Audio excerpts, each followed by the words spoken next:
Yes, it's another beautiful day. It's another beautiful morning to begin the week with. I hope you enjoyed your weekend. For those of you that went for your one bear, I hope you were able to eat and share to your neighbor because I enjoyed my own weekend. And this on this note, I welcome you to your newspaper review on Idea Television, where we'll be diving into different newspaper headlines that will be touching education, entrepreneurship, politics, let's say sports. Yes, we have one sports, and it's a very beautiful story. But wait and watch till the end. The first newspaper I'll be looking into the is the Punch newspaper front page, where we see that 2027 Osun Imo Kanu lead 2.3 million voters pre-registration in page 3 of that newspaper.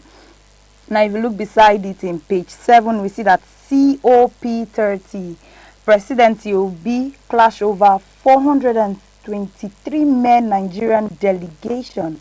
And in page 21, we see that nearly $3 billion spent on airboard debt serving under Tinubu.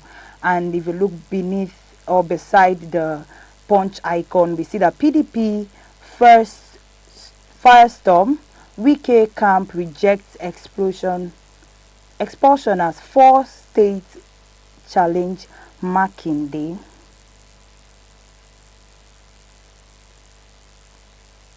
Pardon me. Now moving to the big headline, we see that U.S. Congress begins full scales. U.S. Congress begins full scales, and that's a beautiful one on that particular newspaper front page. That story can be found in page 2 of that newspaper. And in page 8, we see that federal workers demands 35,000 naira wage award arrears in page 8. And in page 7, beneath that particular headline, we see that Obaseki failed Edo, Oshomole replies PDP. And if you look beneath that picture, you see that there's an immigration IOM deepens partnership on border control in page 3. And in page 21, we see that federal government scholars abroad stage protest over unpaid allowances. And in page 4 and 5 of that same newspaper, we see that Lagos driver flees with employee's car 4 days after resumption. And also beside it, the DR Congo and Nigeria 2026 World Cup dreams. Now looking into some of the headlines, we see that the U.S. Congress is set to hold a public hearing on November 20, 2025 to look into President Donald Trump's decision to place Nigeria back on the watch list called Country of Particular Concern, a label used for nations accused of serious religious freedom violation. This hearing will feature the U.S. official and Nigerian religious leaders who will speak about violence against Christians, government response, and what action the U.S. might consider, including sanctions. We see that Trump argues that Christians in Nigeria are under severe attack, and he has warned that the U.S. could cut aid or even consider military action if Nigeria fails to stop the killing. And Nigerians President Bola Ahmed Tinubu rejects these claims, saying that the country protects religious freedom and it's being misrepresented. The debate has drawn strong reactions, not only from the U.S. lawmakers, some agreeing with Trump and others arguing the caution, but also from global figures like the Pope Leo of the Fourth, and also others who have expressed their concerns about the violence against Christians in Nigeria as well as other countries. Now, this situation is that has influenced Nigeria's development in several ways because CPC labels affect the worldview and country, and of course you know that if the worldview and country of a particular country is not good, it affects also the economic stand of that particular country, and doing business with the country might, how shall I say, be shaking in a way. But we just hope that this particular issue will be solved and resolved, because of course we've been saying this times with a number that the killing in Nigeria has affected both Christians and Muslims alike. But we want to see what the U.S. Congress will do in collaboration with some of the Nigerian Christian leaders.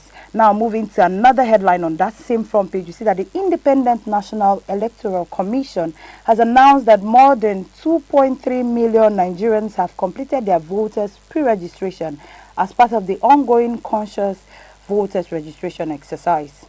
Osun State currently leads as leads the country with the highest number of completed registration, followed by Imo and Kano, while some northern states are now recording a steady rise due to the stronger mobilization effort from community grounds and religious leaders.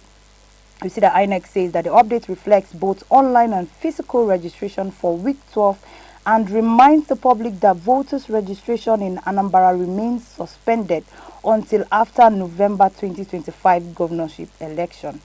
In accordance with Electoral Act, this exercise began in August 2025, will run until August 2026, and the commission stressing that its goal is to keep the process open and also transparent. This rising vote registration numbers can influence Nigerian political social development because higher participation of citizens gives stronger voice in choosing their leaders, the next leaders in the country. We've always been saying this: go out and vote. As a citizen of your country, you are urged, or you are, well, I say it's part of your right as a citizen of this country to go out and vote, so that you can be able to make decision of the kind of leaders you want to lead you, and so as to shut the mouth of people who would be coming out to say that their vote did not count. So if you want your vote to count, you have to go out and vote so that your vote can be counted among the votes that will be mentioned on the election day. Now,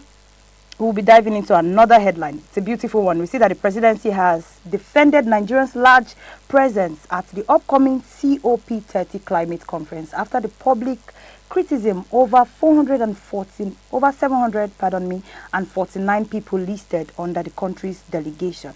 According to President Bola Ahmed Tinubu, media aid, finance, transportation and agriculture, so limiting the delegation would weaken Nigerians' ability to negotiate on issues, pose a long-term risk if projects funded by them do not generate enough income to return.